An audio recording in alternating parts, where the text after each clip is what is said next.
É Jesus quem é mencionado no capítulo 61 do profeta Isaías? Comentário de Mário Persona. Estava pensando num versículo em Miqueias, capítulo 5, versículo 2.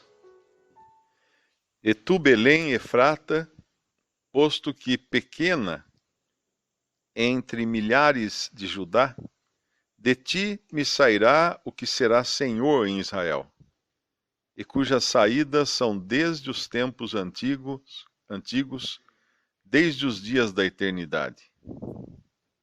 Portanto, os entregará até o tempo em que a que está de parto tiver dado à luz, então o resto de seus irmãos voltará com os filhos de Israel.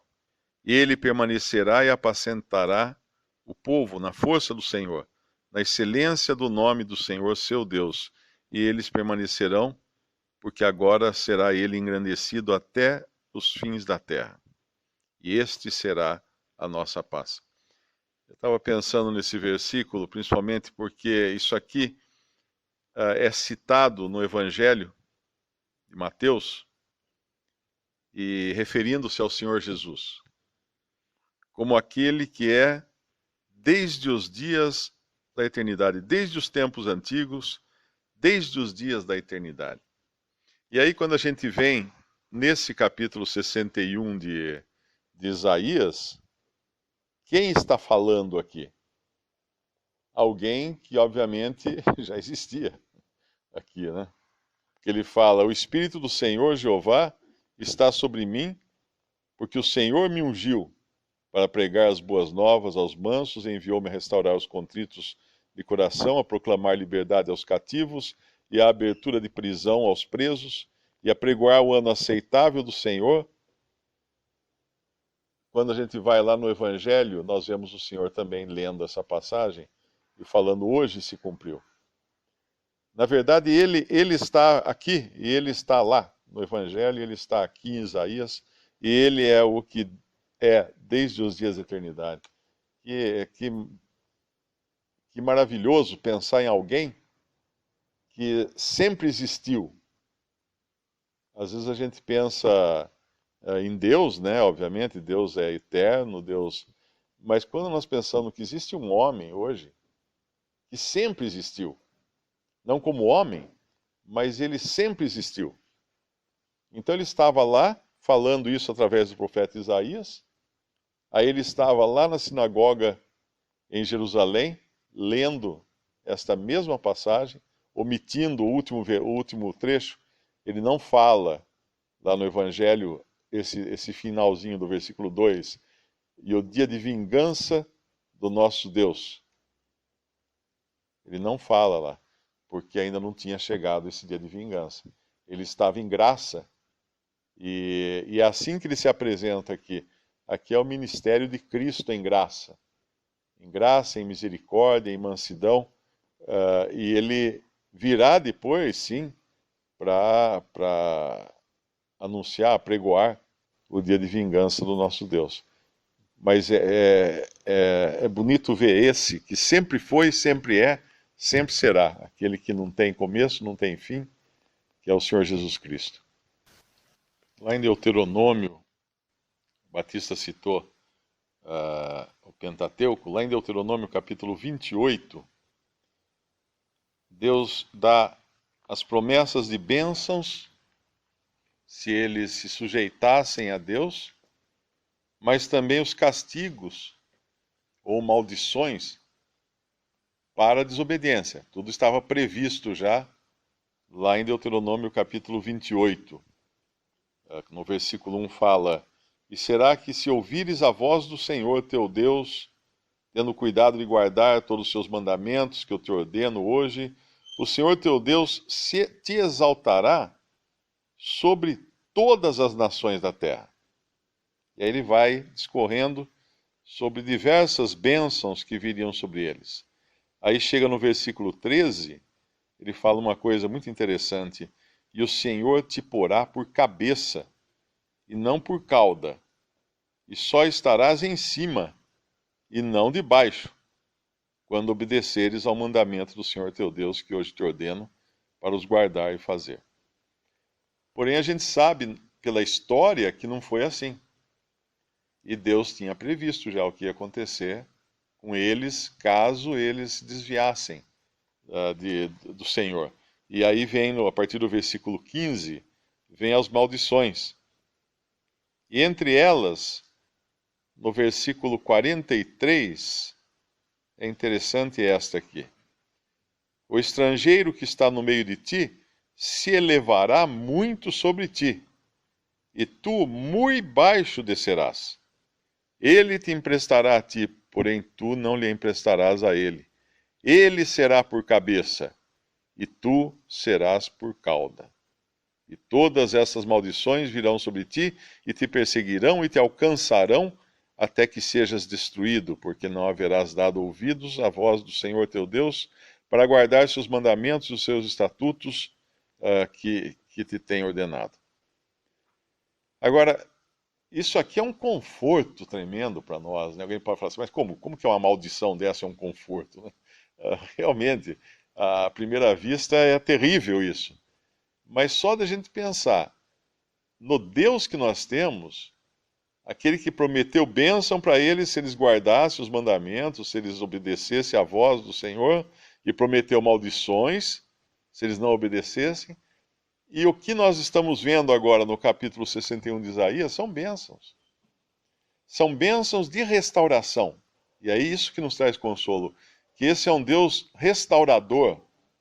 Esse é um Deus que tira o pecador do mais profundo abismo e o restaura, o resgata. Esse é um Deus que recebe de braços abertos o filho pródigo que cai em si e volta arrependido. Hoje postaram um vídeo no Facebook, eu achei muito engraçado, não sei se mais alguém aqui viu, que estava escrito acho que em inglês, esse é o pastor que nós temos, ou alguma coisa assim. Aí aparece um agricultor, alguém fez com o celular o vídeo, ele está num capim, num campo de capim assim, e ele está mexendo no capim, no chão, e não dá para entender o que ele está mexendo no chão, no capim. Aí ele puxa uma perna, daí ele puxa mais uma perna e começa a puxar. Tinha um buraco e tinha uma ovelha enfiada de cabeça. Ela caiu de cabeça num buraco, tipo buraco de morão de cerca, e ela afundou lá dentro, estava escondida no meio do capim. E o pastor, então, o dono da chácara lá, tirando, arrastando para fora aquela ovelha que não dava nem para ver que ela estava ali. E eu achei bonita a figura, porque esse é o nosso pastor. Ele vai buscar a gente lá naquele buraco que já não dava nem para ver mais que a gente estava lá. Israel, os judeus, até pouco tempo, né, algumas décadas, alguém podia falar assim, acabou, não tem mais, perderam qualquer chance de restauração, de bênção, mas estão aí eles. E Deus vai restaurar. Não é ainda a restauração de Deus, mas Deus vai restaurá-los a uma glória que não foi aquelas que eles conquistaram por seus próprios esforços de obediência. Vai ser uma glória muito superior, porque foi a glória que eles vão receber por graça.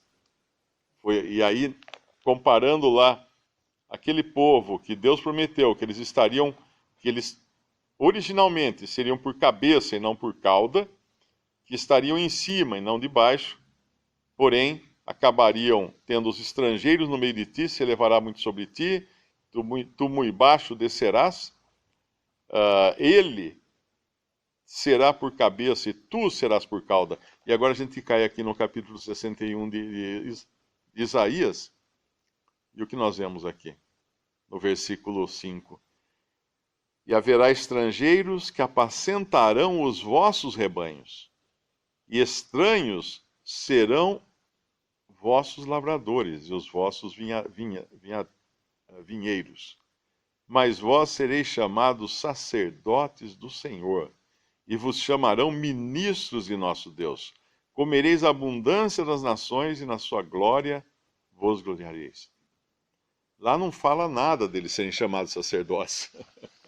Lá no Antigo Testamento não tinha isso, não tinha essa cláusula, né? Vamos chamar assim. Não sei se tem no texto lá, mas não me parece que tenha. Eles vão ser colocados, por graça, numa posição superior àquela que Deus tinha intentado originalmente para eles. E esse é o nosso Deus. Isso nós conhecemos hoje, né, como parte da igreja agora, e sabemos que ele vai apresentar a sua igreja como noiva, sem manchas, sem nenhum defeito, como uma virgem pura a esse noivo que é Cristo. Deus vai fazer isso. Mas que maravilha, que bênção pensar nesse Deus. E um outro detalhe apenas aqui, só para terminar.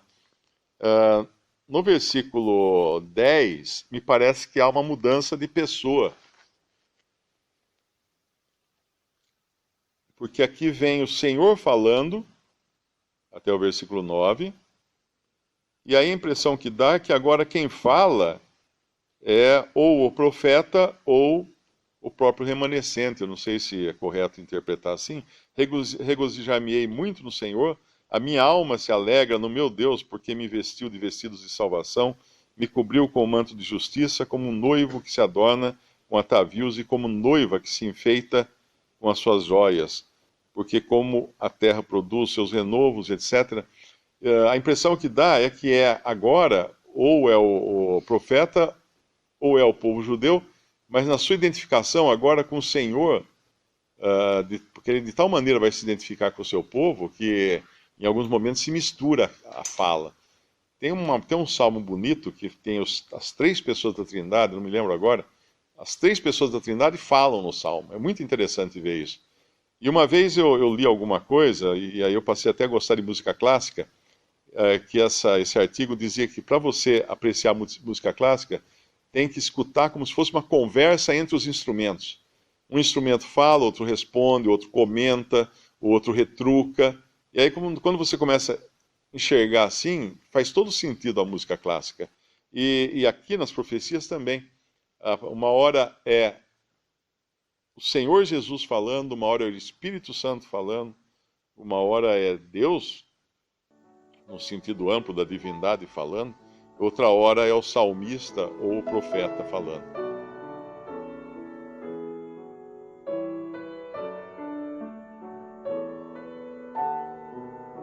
Visite Respondi.com.br. Visite também 3minutos.net.